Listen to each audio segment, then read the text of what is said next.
Bismillahirrahmanirrahim. Assalamualaikum warahmatullahi wabarakatuh. Halo guys, perkenalkan nama aku Abdul Marhat dan ini Saya Adi Pratama. Baik guys, di sini kita akan sedikit berbincang-bincang mengenai permasalahan perekonomian Indonesia. boleh tuh. Permasalahan ekonomi di Indonesia kan banyak sekarang.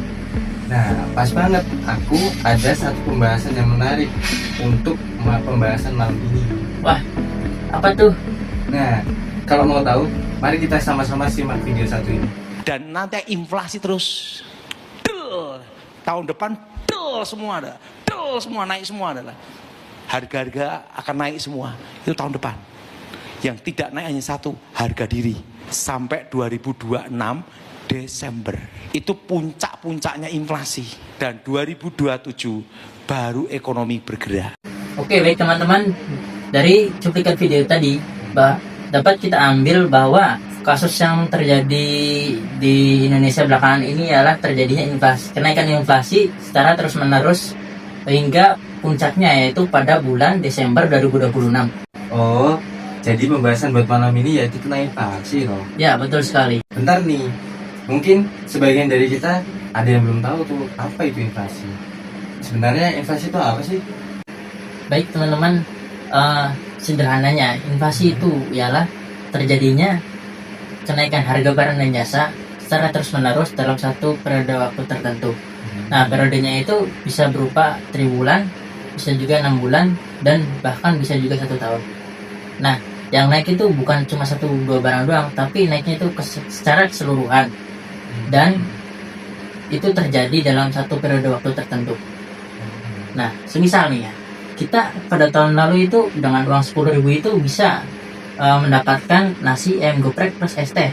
Nah, sedangkan kalau tahun sekarang nih, kita cuma bisa dengan uang segitu itu cuma bisa dapet nasi ayam geprek tanpa es teh. Bahkan ini ada apa namanya, ayam gepreknya doang. Nah, itu tandanya, itu tanda daya beli uang menurun, dan itu juga termasuk dampak dari inflasi. Jadi inflasi ini tuh aslinya tuh baik apa buruk sih? Baik, jadi sederhananya gini teman-teman, inflasi itu tadi kan baik atau buruk ya. Nah, itu sebenarnya tergantung sih. Kan biasanya orang-orang kan menyebutkan inflasi itu buruk. Nah, itu tidak selalu buruk sebenarnya. Ada juga yang baik. Nah, gimana sih yang baik itu? Nah, tingkat inflasi yang baik itu ketika inflasi tersebut pada tingkatan 2-4% dalam setahun itu. Nah, jika lebih itu berarti buruk, atau bahkan kurang dari itu berarti buruk. Bahkan kalau minus juga itu bisa disebut deflasi. Itu juga nggak baik buat perekonomian dalam negara. Oh, jadi yang ideal itu antara 2-4 itu ya? Ya, itu yang idealnya. Mungkin dari video tadi kan disebutin kalau inflasi itu naik terus hingga puncaknya pada bulan Desember tahun 2026 ya. Nah, mungkin ada solusi buat mengatasi itu tuh, ada nggak sih? Kayak cara buat nggak terlalu terdampak sama inflasi itu. Untuk solusinya sendiri dalam kondisi saat ini itu lebih baik kita menginvestasikan emas. Kok bisa? Kenapa kok mas? Karena kalau kita menginvestasikan yang lainnya atau dibilang investasi uang lah, itu uang tuh bisa berkurang nilainya. Sedangkan emas itu gak bisa berkurang, bahkan bisa nambah nilainya gitu. Jadi itu aman di saat kondisi sedang inflasi. Oh, jadi solusinya untuk saat ini yang paling memungkinkan itu investasi emas. Ya, betul sekali. Tapi ada nih, aku pernah dengar juga kan, inflasi itu ada hubungannya sama pengangguran. Nah, itu gimana sih hubungan antara inflasi sama pengangguran tuh? Sebenarnya inflasi sama pengangguran itu sudah tercantum pada teori kurva Philip, yang dimana ketika inflasi naik itu pengangguran turun, dan ketika pengangguran naik itu inflasinya turun. Jadi berbanding terbalik gitu.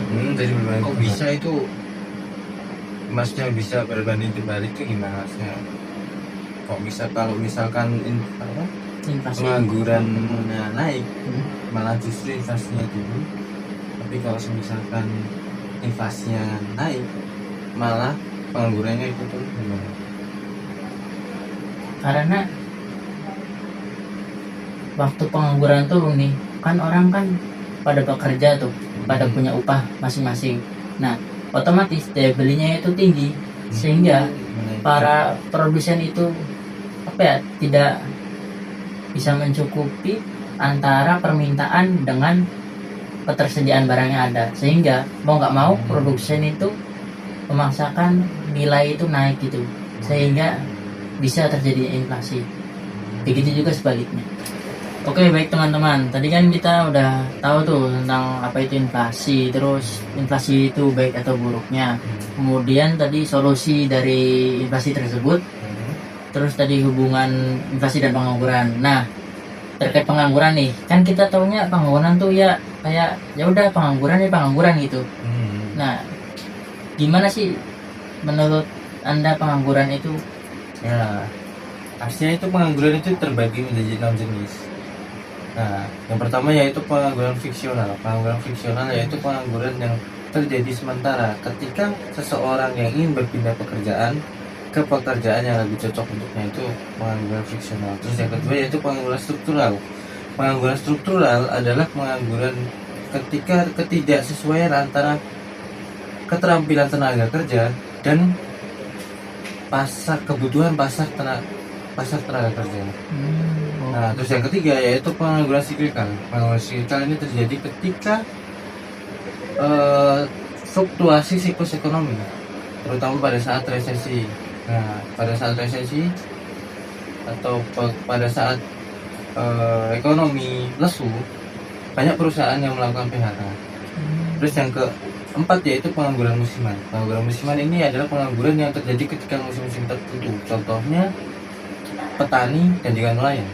Dan yang kelima yaitu pengangguran terselubung. Nah, pengangguran terselubung ini aslinya orang yang sedang bekerja tetapi tidak optimal. Nah, yang dimaksud yaitu aslinya pekerjaan ini bisa dilakukan oleh 2 orang, tapi malah dikerjakan 5 orang sehingga kurang optimal. Nah, yang keenam atau yang terakhir yaitu pengangguran terbuka.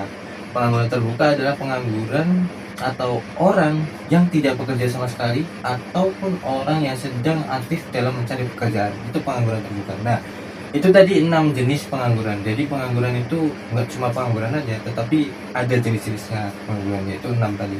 Oh, baik. Ternyata banyak juga ya. Makanya itu. Baik teman-teman, mungkin perbincangan untuk saat ini kita cukupkan sampai sini saja ya.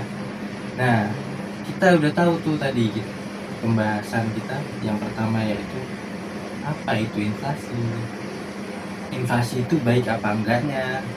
Terus kita juga dapat solusi apa dari permasalahan yang tadi kita cantumkan dari video tadi itu, sehingga kita bisa nggak terlalu kena dampaknya dari inflasi yang naik terus menerus itu. Nah, terus yang keempat yaitu kita jadi tahu, oh ternyata pengangguran sama inflasi itu sering berkaitan. Plusnya juga, kita juga tahu ternyata pengangguran itu ada banyak jenisnya, nggak cuma pengangguran doang, ternyata ada 6 jenis. Nah, mungkin itu saja dari yang bisa kita sampaikan atau kita perbincangkan untuk saat ini. Mungkin kurang lebihnya mohon maaf. Sekian dari kami, saya Altari Muhammad, dan ini Dan saya Adit Pratama pamit undur diri. Segala kekurangan dan kesalahan mohon dimaafkan. Mungkin ada saran atau kritik bisa ditulis di kolom komentar di bawah ya.